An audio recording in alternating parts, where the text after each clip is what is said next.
김명수 기자, 연합뉴스에 따르면 이명박 전 대통령이 29일 징역 17년형을 확정받으면서 대법원의 판단을 기다리고 있는 박근혜 전 대통령이 최종 판결에도 관심이 쏠리고 있다. 법조계에 따르면 박근혜 전 대통령은 지난 7월 국정농단 사건과 국가정보원 특수활동비 상납 사건의 파기환송심에서 징역 20년과 벌금 180억 원을 선고받고 추징금 35억 원을 명령받았다. 각각 특정범죄 가중처벌법상 뇌물 혐의는 15년, 나머지 혐의는 5년의 징역형이 선고돼 전체 형량은 징역 20년이 된다.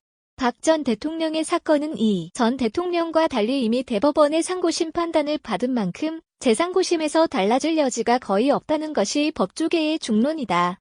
사건은 크게 국정농단 사건과 국정원 특활비 상납 사건으로 나뉘는데 파기환송 전까지는 재판이 따로 진행됐다.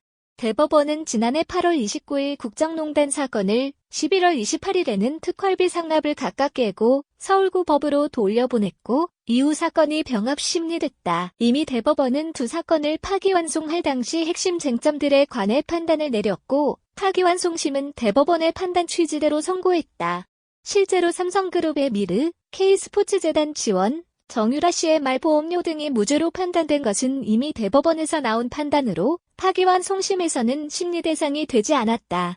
특히 박 전 대통령은 파기환송심에 상고도 하지 않아 대법원은 무죄가 선고된 부분에 대한 검찰의 재상고 이유만 검토하고 사건을 마무리할 예정이다.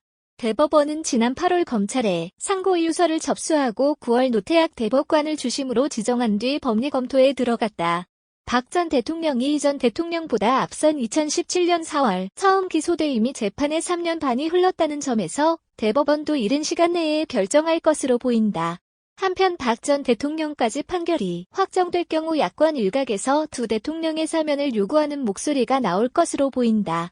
전직 대통령에게 징역형의 실형이 확정된 것은 1997년 4월 노태우 전 대통령이 징역 12년, 전두환 전 대통령이 무기징역을 선고받은 것이 마지막이다. 두 전 대통령은 같은 해 12월 특별사면 되기까지 2년여 동안 수감 생활을 했다.